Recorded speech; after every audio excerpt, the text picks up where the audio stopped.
The 36th session of the Senate, in the first regular session of the 16th Congress, is hereby called to order. Senator Gregorio B. Honasan, the second, will lead the chamber in prayer. Senator Honasan. Thank you, Mr. President. Father Almighty, during these challenging times, we humbly ask for your help and mercy. Thank you, Father, for the gift of life and our true legacy, our children. Protect us from fear, worry, sickness, and doubt. In this time of extraordinary trials, help us rise above our limitations, that we may truly put others before ourselves. And most of all, help us to be faithful to you, our nation, and all we hold dear. Amen. Amen. The Secretary will now call the roll. Roll call of members. The Honorable Senators Angara, Aquino, Gin,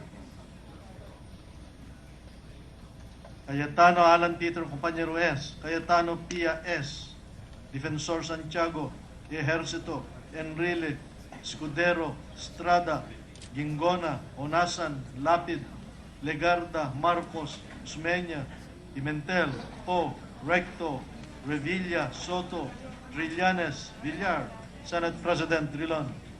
17 senators are present. The chair declares the presence of a quorum. Majority Leader. Good afternoon, Mr. President. Mr. President, I move that we dispense with the reading of the Journal of the 35th Session, December 3, 2013, and consider the same as approved. Any objection? Hearing none, the motion of the Majority Leader is hereby carried. Mr. President, at this point, with your permission, I'd just like to acknowledge the presence and the honor of having the President of the Autonomous Region of Bougainville, Papua New Guinea, His Excellency Honorable Dr. John Momis, and his spouse, Madam Elizabeth Momis, is here with us today. We make of record the presence of our visitors. Welcome to the Senate.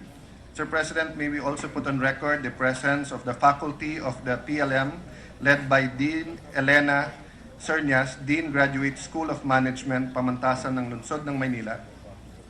The presence of our guests are made of record. Welcome to the Senate. Mr. President, lastly, the members of the Vice Mayor's League of Batangas, especially Senator Recto, is welcoming them, and the rest of the Senate. Please stand to be recognized also.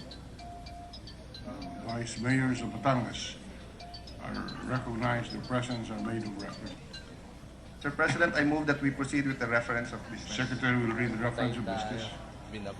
Bills on first reading. Senate number 1987, entitled An Act Establishing the Bacod Central Visayas Commission for the Aid, Reconstruction, Relief, Rehabilitation, Home Rebuilding Financing Subsidy, Livelihood Generation and Employment Services, Public Infrastructure Rebuilding and Heritage Structures and Tourism Sites Restoration for the victims and affected areas of the October 15, 2013 earthquake, appropriating funds therefore and for other purposes, by Senator Grace Poe. Finance. Senate number 1988, entitled An Act Requiring All Franchise Grantees using wires and cables in the operation of their business within the Philippines to place their wire and cable connections under the ground and providing penalties for violations thereof, Senator Trillanes IV. Public Services.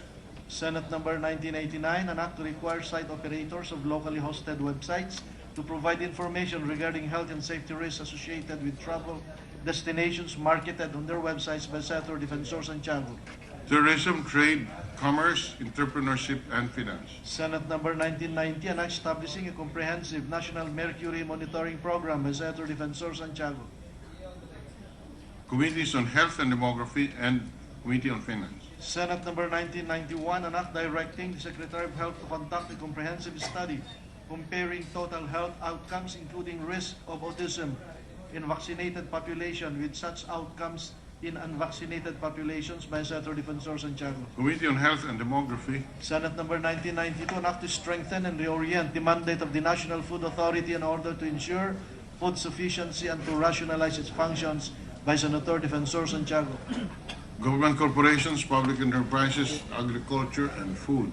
Senate number 1993, an act regulating the use of franking privileges by the members of the Senate and the House of Representatives by Senator Defensor Santiago. Committee on Public Services. Senate number 1994, an act providing for the protection of wages and tips received by certain employees by Senator Defensor Santiago. Labor, Employment, and Human Resource Development. Senate number 1995, an act institutionalizing the establishment of a women's desk in all institutions of higher learning, Senator Defensor Santiago. Education, Arts and Culture, and Women, Family Relations, and Gender Equality. Senate number 1996, an act amending Batas Pambansa bilang 881 as amended, otherwise known as the Omnibus Election Code of the Philippines, Section 97, on conducting fundraising activities for political purposes by Senator Defensor Santiago. Electoral Reforms and People's Participation. Senate number 1997, an act establishing an office on women's health within the Department of Health by Senator Defensor Santiago. Health and Demography, Women and Family Relations, Gender Equality. Resolutions, PS Resolution number 398, directing the proper Senate committee to conduct an inquiry in aid of legislation on the reported discovery of cancer-causing cadmium in cheap fashion accessories and jewelry sold in Metro Manila by Senator Defensor Santiago. Health and Demography. PS Resolution number 399, directing the proper Senate committee to conduct an inquiry in aid of legislation on the reported need to create infrastructure that will serve as evacuation centers capable of withstanding natural calamities such as massive typhoon, Senator Defensor Santiago. Public Works. PS Resolution number 400, directing the proper Senate committee to conduct an inquiry in aid of legislation on programs and measures to protect women and children from abuse and exploitation in evacuation centers during times of natural and man-made calamities by Senator Defensor Santiago. Women, Family Relations, Gender Equality, and Youth. PS Resolution number 401, directing the proper Senate committee to conduct an inquiry in aid of legislation on the recent study from the University of Michigan School of Public Health in Ann Arbor, linking chemicals known as phthalates to preterm births by Senator Defensor Santiago. Health and Demography. PS Resolution number 402, recommending the study of the Marshall Plan in the effective, efficient, and speedy reconstruction, rehabilitation, and revival of the agricultural industry and economy of Yolanda-struck areas by Senator Grace Poe. Agriculture, Food, and Economic Affairs. PS Resolution number 403, urging the Senate Committees on Trade and Commerce, Economic Affairs, and Foreign Relations to look into approaches and strategies on how the Philippines can maximize its potential with regard to the Association of Southeast Asian Nations, ASEAN, economic integration in 2015, taking into consideration recent economic developments in the Philippine business sector that can be more competitive with economic blueprints full implementation, Senator Grace Poe. Trade and Commerce and Entrepreneurship, Foreign Relations. PS Resolution number 404, recommending to the Senate and the House of Representatives that the public be granted full access to the bicameral conference proceedings and meetings on the precepts and promotion of constitutional principles of accountability, transparency, and good governance, Senator Grace Poe. Rules. PS Resolution number 405, calling for the appropriate Senate committees to investigate in aid of legislation government's delayed response to Typhoon Yolanda by Senator Maria Lourdes Nancy SB9. National Defense and Security. PS Resolution number 406, expressing the profound sympathy and sincere condolence of the Senate on the death of actor Paul Walker, with deep gratitude on his efforts of helping the victims of Typhoon Yolanda by Senator Ramon Pong Revilla Jr. Rules. Additional reference of business message from the House of Representatives. Letter from the House of Representatives informing the Senate that on 3 December 2013, it passed House number 3423 entitled an act appropriating the sum of 14,600,000,000 pesos as supplement fiscal year 2013 and for other purposes, in which it requests the concurrence of the Senate. Referred to the Committee on Finance. Majority Leader.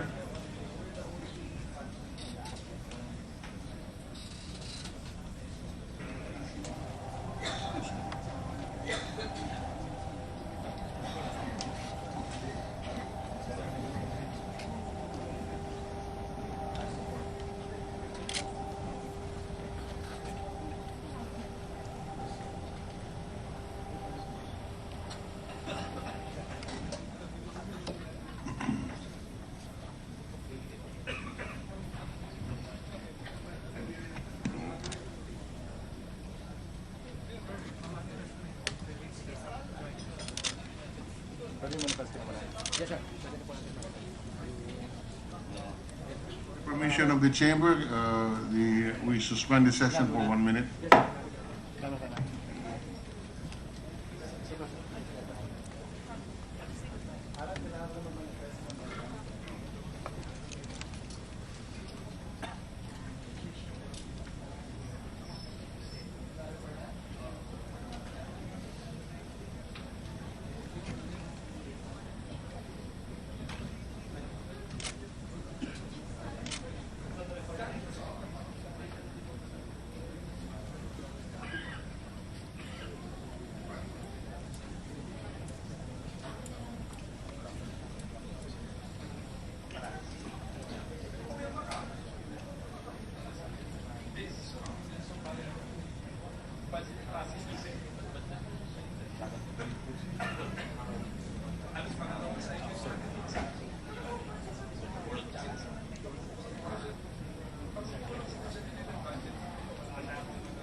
Mr. President, ready to resume.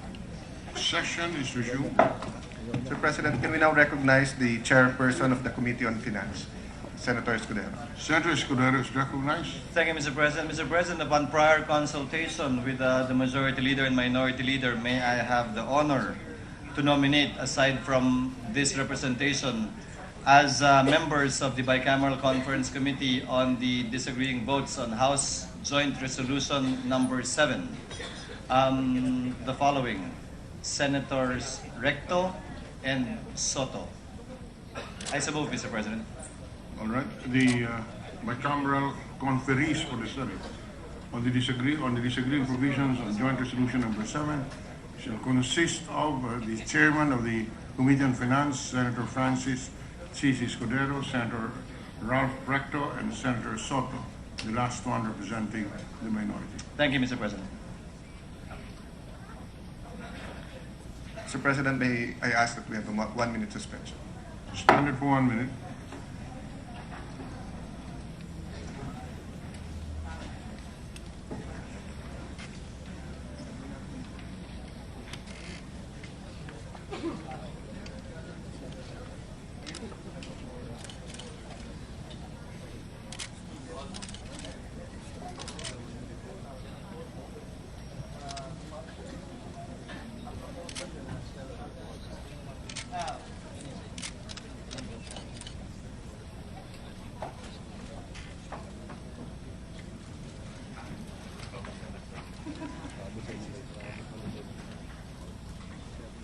Mr. President.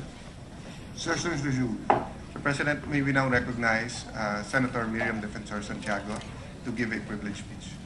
On the privilege hour, Senator Miriam Defensor Santiago is recognized.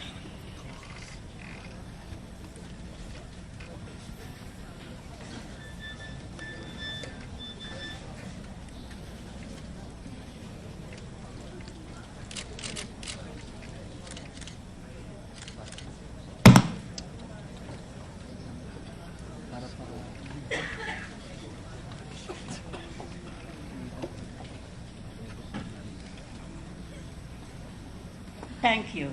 Mr. President, ladies and gentlemen, and if my colleagues will indulge me, may I also salute this afternoon in the gallery the student leaders from Adamson University. Will you please raise your hands when I call out the name of the university? Lyceum of the Philippines, Fatima University, UP Diliman, UP Manila, Far Eastern University, Centro Escolar University, San Beda Law Student Council, University of Santo Tomas, Polytechnic University of the Philippines, UP Law, De La Salle University, La Verdad Christian College, West Visayas State University, Bulacan State University, barangay officials from Barangay 306, Quiapo, Manila, employees from Convergys, the call center. This speech is entitled, Navigating the Crimes of the Plunder Mastermind. Mastermind of plunder. It comes rarely in the life of a nation that the people, under the travails of developing country status, aided by Providence, find it in themselves to rise above the morass of political corruption and to build the architecture for a fresh and shining territory where people live free of the forces of darkness. Today, the time has come. At last, we stand at the very heart of the epic pork barrel corruption in the Congress, especially in the Senate. Why are the proportions of corruption so epic in scale? How did the criminals manage to steal some 10 billion pesos of the people's money in just 10 years? Who is the mastermind?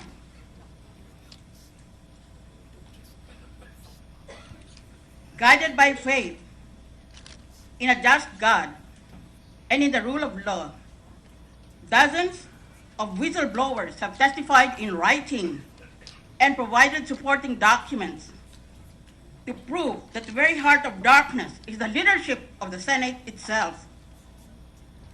The thorough NBI investigation has led the Department of Justice to file formal charges of plunder against the first batch of suspects led by no less than the former Senate President, Juan Ponce Enrile, at that time, the untouchable. The Ombudsman is conducting preliminary investigation and has assured the public that justice will not be denied. The resolution will be issued by the end of this month. Notably, the Ombudsman has admitted receiving a memorandum of over 200 pages pinpointing Enrile as the mastermind of plunder. That official memorandum validates the charge I aired in the latest hearing of the Blue Ribbon Committee, where I first made that very same accusation based on the lawyer's thought process of enlightened skepticism. If he smarted against the accusation, Enrile could have requested for an additional hearing where he could be personally present and interpolate Janet Napoles, who appears to be his BFF, his best friend forever. But he chooses to keep away and to keep silent because he's immobilized by fear and humiliation. Instead of presenting evidence to the public of his hypocritical protestations of innocence, Enrile once again chose to steer public attention to what he hopes will be a diversion: the lies and black propaganda hurled against me during the 1992 presidential campaign. This man, contrary to logic and common sense, hopes to evade criminal prosecution and public outrage over his plunder by resurrecting campaign dirt against me, which are over 21 years old. Dream on, old man, also known as Tanda, who next month, 2 months away, will be 90 years old. And he'll try to portray me in the blackest terms. He pointedly ignored the fact that I am a laureate of the Nobel Prize of Asia, the 1988 Magsaysay Award for Government Service. According to the official citation, the award quote, recognizes her bold and moral leadership in cleaning up a graft-ridden government agency, unquote. Media has noted that I am reportedly, quote, the most awarded Filipino public official, unquote, because I won such awards as TOIN, Towns, and UP's most outstanding law alumnus. And he never reached these levels of professional recognition. Instead, he spent his time on his tablet while the Senate is in session. Please feel free to compare my resume to his, since my biography appears in Wikipedia. This was not only bringing parliamentary debate to the lowest level, it is a violation of every canon of civility and decency in public discourse. Parliamentary rules strictly forbid arguments ad hominem, but my attacker delivered an entire speech by appealing to personal prejudices rather than to reason, and by attacking my character rather than my assertion that he is the mastermind of plunder. In fact, my attacker is guilty of violating the Senate rules. Rule 34, Section 94, quote, no senator under any circumstances, I supply the emphasis, under any circumstances shall use offensive or improper language against another senator or against any public institution, unquote. Under Rule 34, he has committed the offense of unparliamentary acts and language, and I shall charge him with disorderly behavior with the Ethics of the Rules Committee, punishable by suspension for 60 days. And really his total lack of credibility. My attacker is this icon of shameless lying. Under President Ferdinand Marcos, he claimed that as Defense Secretary, he was ambushed, thus laying the ground for the imposition of martial law. Under President Corazon Aquino, he retracted and admitted that his ambush was fake and staged. Then, under President Benigno Aquino III, he retracted again. He now claims in his memoirs that the ambush was genuine after all. He eats his own words for breakfast. In the law of evidence, he has absolutely no credibility. Falsus in uno, falsus in omnibus. False in one thing, false in all things. The Supreme Court has ruled, quote, for evidence to be believed, it must not only proceed from the mouth of a credible witness, but must be credible in itself, such as the common experience and observation of mankind can prove as probable under the circumstances, unquote. People v. Loriega, 326 CRA, 675, 2000. Enrique's bungled attempt at revisionist history and his blatant disinformation has been widely condemned by all sectors of society, particularly in social media. The man is an incorrigible liar and criminal, as brought out by the litany of his crimes against the Filipino people. Accordingly, I respectfully urge the Justice Secretary to order an immediate and exhaustive investigation into the following crimes, among others, under the Penal Code committed by Enrile. Number 1, command responsibility for death and disappearance during martial law. In 2012, the Communist Party of the Philippines sent an email to media with the following condemnation of Enrile as delusional in his notorious memoirs. Quote, Enrile was Marcos's hatchet man and the one who signed countless warrants that led to the capture and detention of thousands of farmer leaders, workers, students, activists in the church, and other critics and opponents of martial law. Enrile's hands are forever stained with the blood of close to 4,000 people. 4,000 people died who were salvaged during Marcos's reign of terror. Enrile exposed himself as a liar, unquote. Inquirer Visayas, 10 October 2012. During martial law, Enrile was the almighty Defense Secretary when I was appointed the youngest RTC judge in the Mecca of Judges, Metro Manila, serving in Quezon City. In 1985, when gasoline prices went up, some 50 students from Ateneo and UP joined a street demonstration in Cubao to protest the martial law regime. Most of them were seniors scheduled to take their final exams and to graduate from college. Enrile ordered the military to arrest the students on the basis of martial law presidential decree. that defined the crime of illegal assembly as any gathering opposed to the administration and that imposed the death penalty. I was assigned to the case. I suspended trial in all other cases and continuously heard the illegal assembly case morning, afternoon, and evening. The issue was, does martial law automatically cancel the right to bail? My decisive answer was no, and I ordered the release of the students. However, the military defied my release order and in fact filed a second charge of inciting to sedition against the students. The accused appealed and the Supreme Court in effect upheld me. This was the 1990 case of Broca Cervantes et al. Versus Enrile Ramos et al. 192 SCRA 183, 1990. From the very beginning, Enrile has always resented the Supreme Court decision and held it against me for refusing to kowtow to him even during the dark days of martial law when he swaggered around town as if he owned it. The Supreme Court slapped him down, ruling, quote, that the criminal proceedings had become a case of persecution, having been undertaken by state officials in bad faith, unquote. The court pointed a finger at Enrile and criticized, quote, respondents' bad faith and malicious intent, unquote. The court warned Enrile that he did not have, quote, a license to run roughshod over a citizen's basic constitutional rights, such as due process, or manipulate the law to suit dictatorial tendencies, unquote.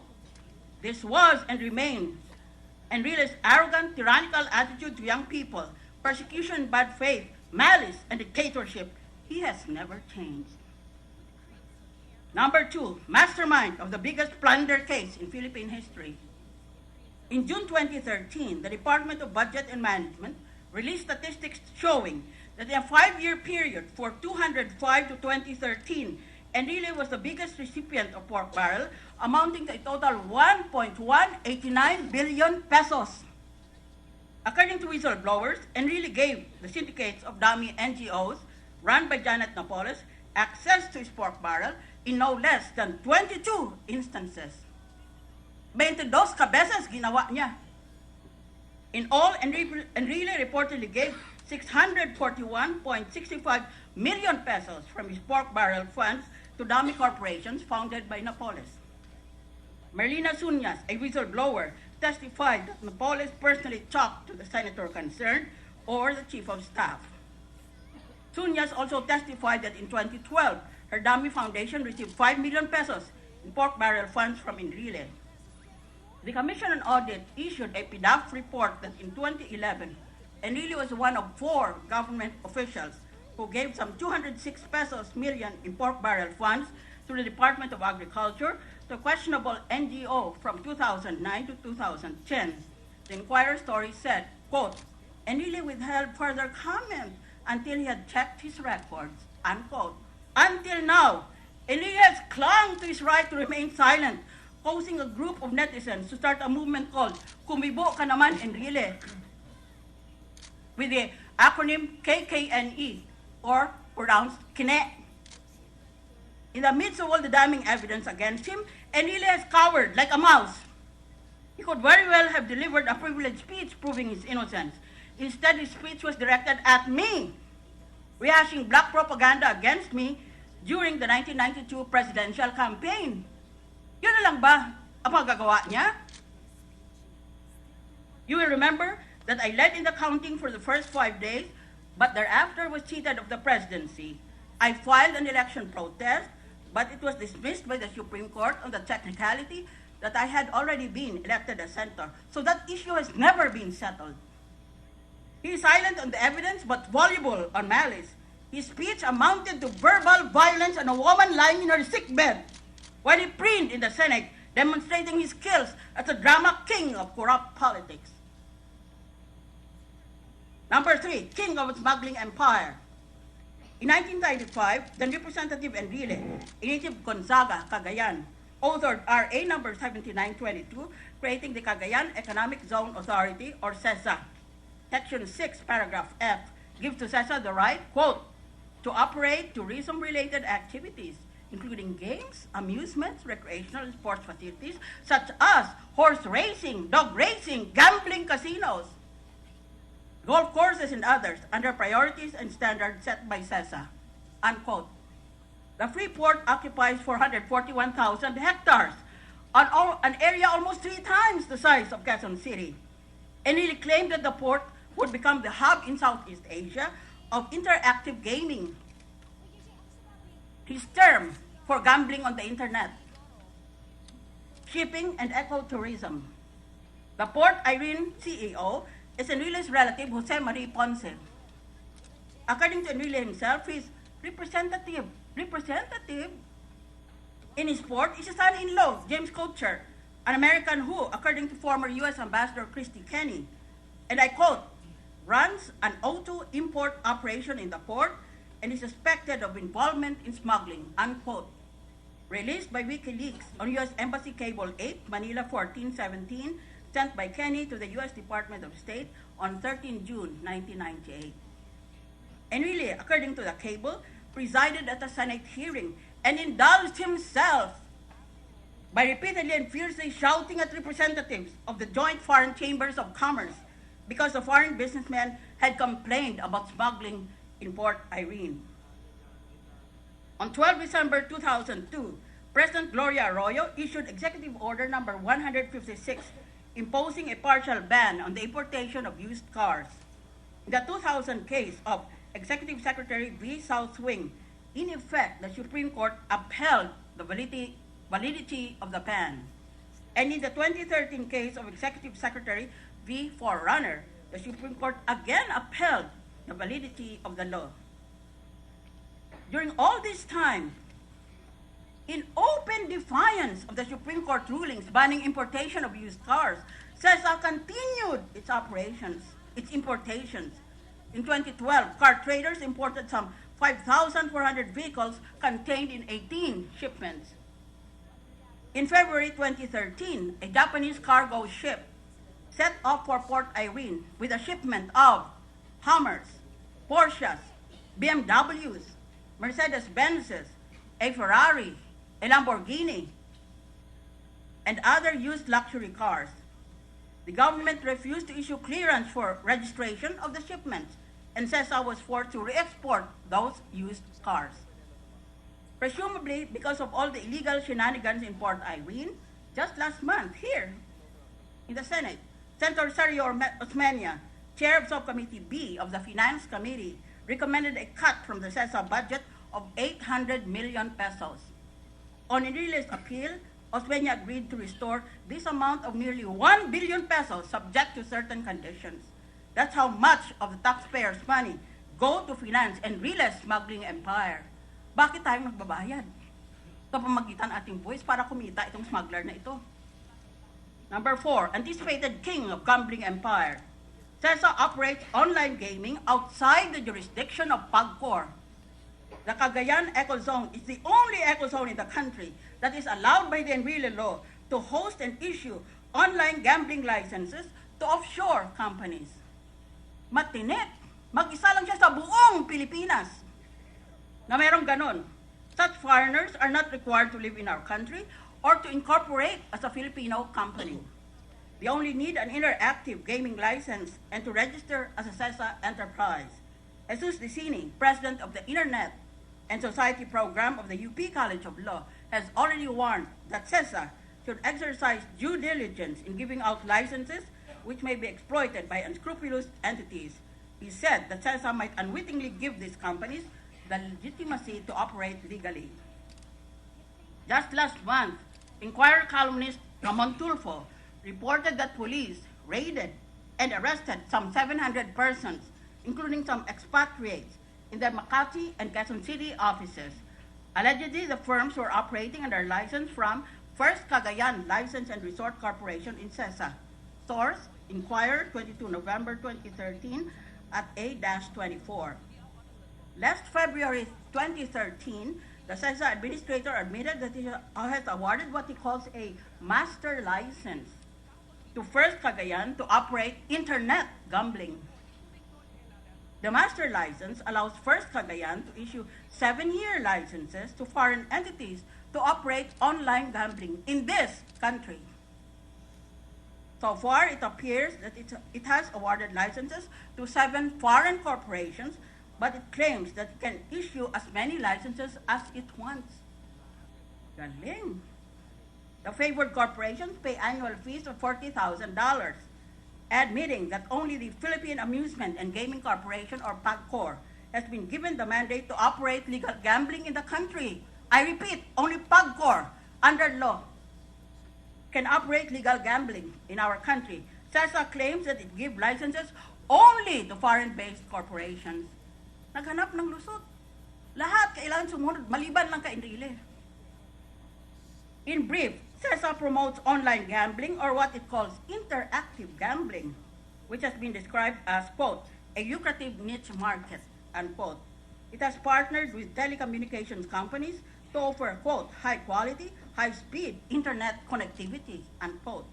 The CESA administrator has boasted abroad that First Cagayan, quote, offers state-of-the-art internet data center facilities in Cagayan and also in Manila, unquote, and that there is, quote, direct connectivity to the US and Europe.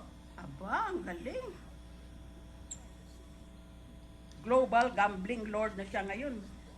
Source, online gambling hub, sprouts north of Philippines by Melvin Kalinag, news by 25 February 2013. 5. King of martial law, illegal logging empire. During martial law, the largest logging concession covering, hold your breath, 95,770 hectares was awarded to Enrile as owner of San Jose Lumber. His license expired in 2007. His illegal logging operations were reportedly protected by the Lost Command, headed by renegade then PC Colonel Carlos Ledesma, also known as Commander Proceso. The logging concession shared a border with Barangay Sagot, Las Navas town in northern Samar. In September 1981, the Lost Command allegedly figured in the massacre of 45 people. May I request, please, the media, to give room for the students so that they can see me while I go to number 6, prime number 6. I give the students in the gallery permission to stand up so they can see me, because your vision is now so obstructed that I have no choice. You have to see me when I say this. Number 6, psychopathic, hypersexualized, social, serial womanizer. On 30 January 1998, the Chicago Tribune reported on Enrile, quote, the senator in his early 70s and rumored to be a multimillionaire was a defense minister under Marcos, but helped to bring down a dictator. His wife, Christina, a socialite, walked out on him this month after charging adultery. The other woman is reported to be Gigi Gonzalez Reyes, chief of staff of his Senate office and about 30 years his junior, unquote. Christina was reported as saying, quote, in the Chicago Tribune, quote, that she no longer could tolerate his chasing after other women, including domestic helpers, cooks, and assistants. For emphasis, he's chasing after other women, including domestic helpers, cooks, and assistants. Walang pinapatawad ito. Kaya ayaw kong tumabi sa kanya, baka mamaya na HIV ako. This is eyewitness testimony that Enrile is psychopathic and urgently needs treatment for his sex addiction. There's a sex addict in the Senate, if you don't know. In an interview with Enrile on 25 January 2012, the Inquirer said that after Gigi earned her law degree in 1988, she joined Enrile law firm. At that time, Gigi was married to lawyer Rodolfo Inky Reyes. Enrile caused Inky to be appointed to the CESA, located at the northeastern tip of Luzon mainland, about 620 kilometers north of Manila. Sinidyos niyang babae, ang lalaki, pinapunta niya doon sa malayo. Di nagiwalay. The Reyes couple eventually separated. At one point in his glittering career as Senate President, Enrile had the audacity to throw a birthday party at a 5-star Makati hotel for his concubine. Nag-birthday party para sa kirida niya, to which he was able to drag President Aquino. Photos of the decadent party were splashed in the front pages of top newspapers. And this libertine pontificates about morality?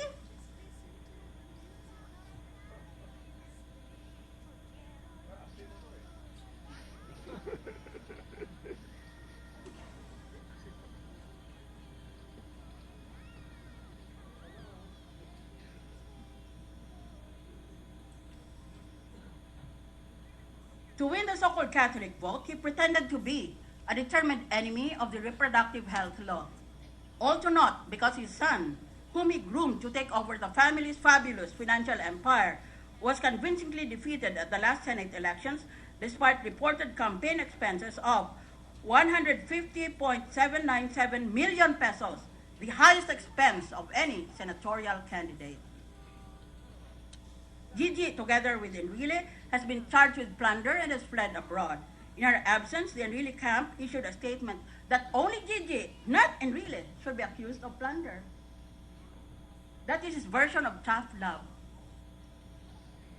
Number 7, Enrile in his 2012 SALN, Statement of Assets, Liabilities, and Net Worth, underdeclared his net worth at only 118 million. Despite all his posturing, Enrile's specialty is only tax law. Akala mong alam niyang lahat. Tax law pala ang specialty niya. Hence, all his properties are either abroad, in the name of others, or in the name of corporations. In 1975, during martial law, he built a residence in exclusive Dasmariñas village. 2 years later, he built a house in Valle Verde, registered in the name of Jaca Investments Corporation, his family firm. In 1985, he built a huge beach house in his prime beachfront property in Atipuan, Nasugbu, Batangas.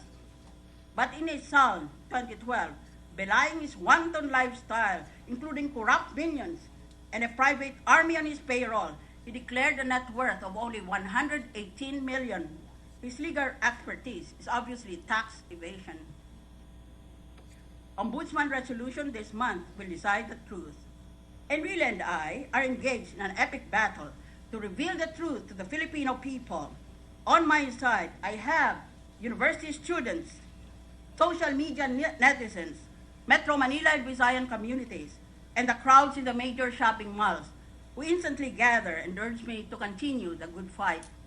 On his side, he has the corrupt journalists in his payroll, corrupt military officials who constitute his private army, his minions in the Customs Bureau and the Internal Revenue Bureau, both of which he used to head and considered to be his fiefdoms, as well as his key appointed officials in local government and the diplomatic service who serve as his sycophantic spies. Mag-ingat kayo mga senador, lalo na pag pumunta kayo sa Hong Kong, pag baba nyo ng aeroplano, salubong kayo ng protocol officer, ang isa dyan, espiyan niya. Dating military officer, ngayon protocol officer na. Alam kong pangalan noon. I hope that this clash of titans in the Senate will lead to an Armageddon in Philippine politics. By the end of December, the Ombudsman will resolve whether to dismiss the plunder case or to file a complaint for plunder with the anti-graft court known as Sandigan Bayan. If the Ombudsman files a case in court, Mr. Enrile will automatically be suspended from the Senate by order of the Sandigan Bayan. During trial, he will likely remain in detention because he would have no constitutional right to bail, particularly if the court finds the evidence of guilt is strong. If convicted, he will be jailed for 30 years, 30, and his ill-gotten wealth, expected to be in the billions, will be forfeited in favor of the state. Because he's over 70 years old, he can plead the mitigating circumstance of age in order to lower the sentence. Also, because of his age, he can apply for executive clemency. But it is not true that his advanced age exempts him from criminal liability. He has to pay for his sins unless he turns state witness and rats on Senator Jinggoy Estrada, Senator Bong Revilla, and his other co-accused in the plunder case. After his poisonous personal attacks against me, Enrile expects that I shall be cowed into silence by usual bluff and bluster. That is not going to happen. Now, Enrile should get real.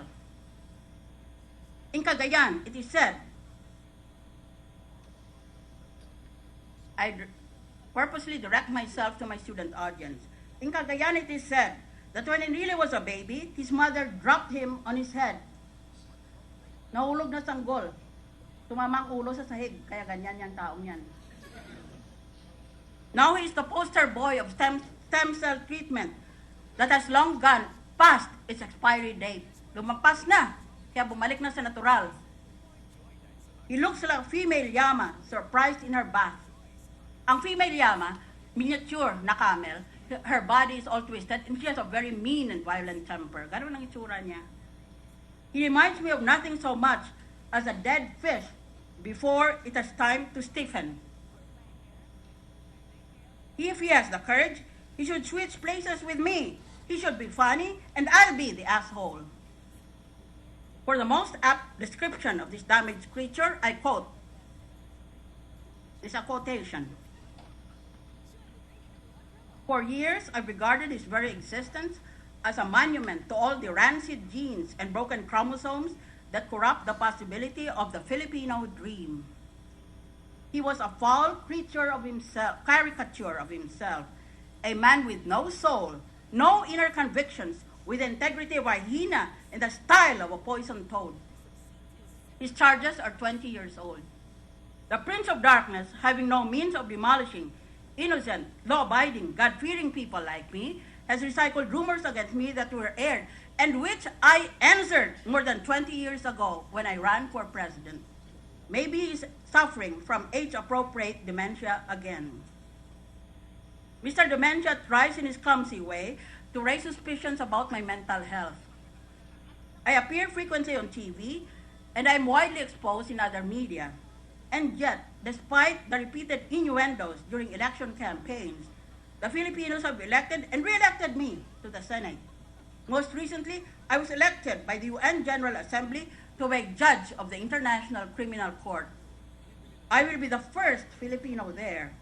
I was elected #1 judge, a tribute to my country, and the result of a demanding schedule of lectures by me and questions from the audience at separate gatherings of UN delegates grouped in geographical order. By comparison, Enrile with his eternal philandering and unexplained wealth desperately needs a shrink as a mental health measure. His mind is sit, 3 times sit, to use the language of Katniss Everdeen in the Hunger Games Catching Fire. Iyan o. Yan, 3 times sit ka. At para lang sigurado, ito. And he violated the law when he tried to pressure my husband, then a customs collector, to release a smuggled Toyota car, forfeited for failure to pay correct customs duties and charges. Forfeited na, ha? At that time, the policy of the Bureau of Customs was to forfeit smuggled cars and to use them as official vehicles for authorized senior staff. That was a policy of the Bureau. My husband was only one of the many staff who earned this privilege by exemplary work, evidenced by annual certificates of commendation issued by the Customs Commissioner. Marami sila. Nung panahon na iyon, pag smuggled ang kotse, fino-forfeit, ibig sabihin, tapos ng proceedings. Pinukuha na ng gobyerno at pinamimigay sa mga senior staff para maging official vehicles nila at makapagtipid sila. And yet, and really, zeroed in only on my husband. Hindi niya inattack yung policy na yon. Ang atake niya, yung husband ko solo. Hindi naman mag-isa siyang nakatanggap ng Toyota eh. At Toyota pa man din. I really kept threatening to oppose my confirmation as Agrarian Reform Secretary unless my husband released the smuggled car to the smuggler. Kaya nag-abogado pala para sa smuggler. As a former Customs Commissioner, I really wanted to bend the law for his illegal clients. In time, my husband and other senior staff returned the smuggled cars to the BOC. I owned and drove a Mercedes when I was a trial judge. Enile's charge that I registered the smuggled car in my name, Interlock, is inane, the product of his febrile imagination. Nalagdat ka kasi palagi eh. Tumigil ka na nga ng pagkahabol sa mga babae para gumaling ka. My husband already owned and drove a Ford Mustang sports car as a senior in law school. This tale of a Toyota is a non-issue. Bakit kami hahabol ng Toyota? Di Mercedes na ako. Asawa ko, estudyante pa lang sa UP College of Law, naka-Toyota Mustang na. In his speech, as is his annoying habit, Enrile praised himself by boasting of his alleged martial arts prowess, which he has never displayed. Magaling daw siya. Eksperto daw siya sa martial arts. Pero hanggang ngayon, hindi natin nakikita yung martial art niyang pinagmamalaki. He also boasted of his high grade in the bar exam with the non sequitur that I had a low grade. Abay, gusto pala niyang magpakasikat. Bakit maghahanap pa siya ng taong apakan niya para sumikat siya? In UP at that time, many of our professors taught us to devote ourselves to the Socratic method and pay no attention to the bar, which they belittled. So I paid no attention.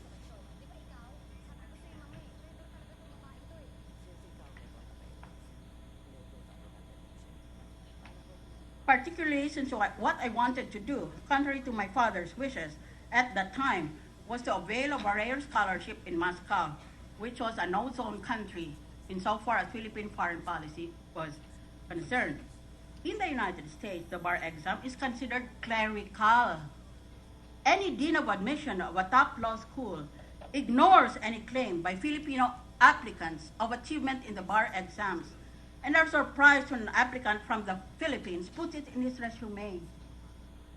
Instead, the criterion of choice is membership in the Law Journal, which is the acid test of academic excellence in America and Europe. It nearly demands that I should answer the charges of his attack dog, former Senator Pinky Lacson. Mr. Dementia has forgotten that the Senate Legal Office this year promptly upheld me in a written opinion.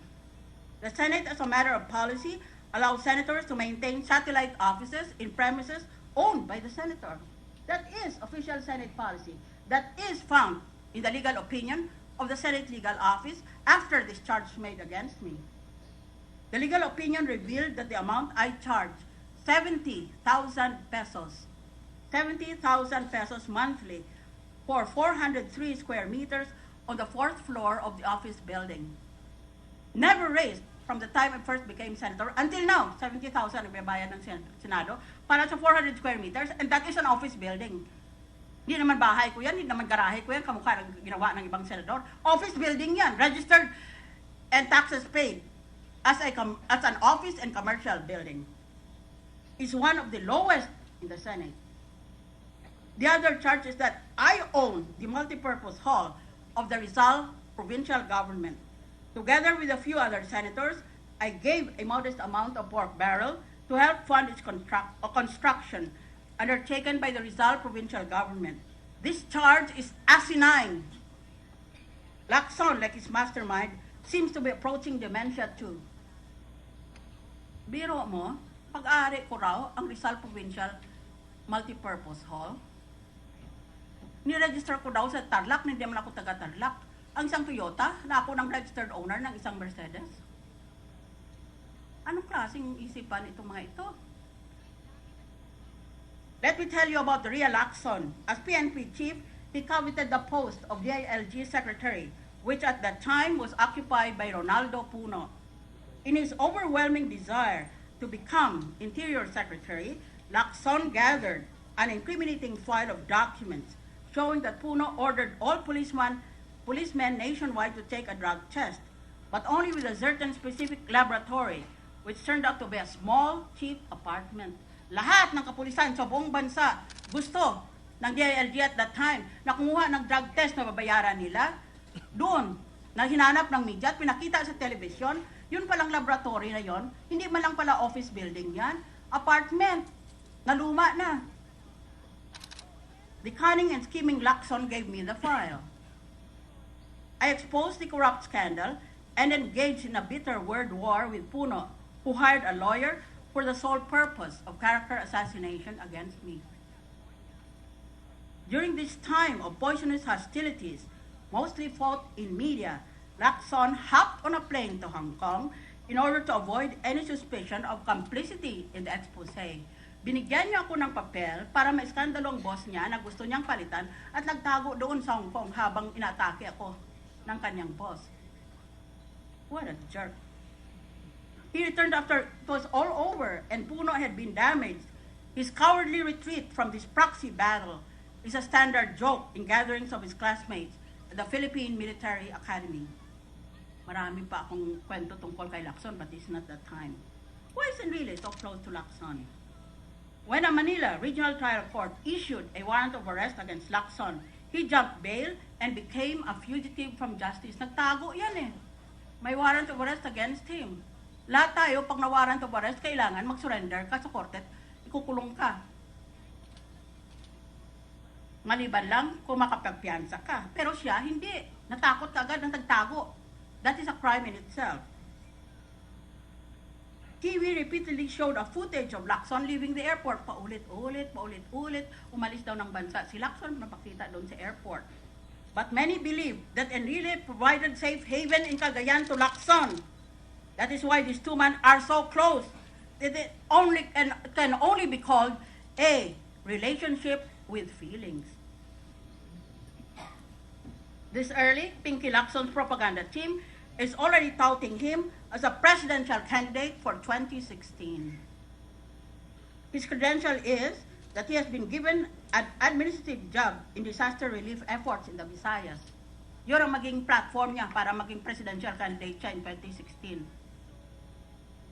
Malacanang issued the appointment just to abort the endless stream of his self-serving press releases whenever there was a vacancy in customs, immigration, or even in the non-vacant post of anti-crime czar already held by the executive secretary.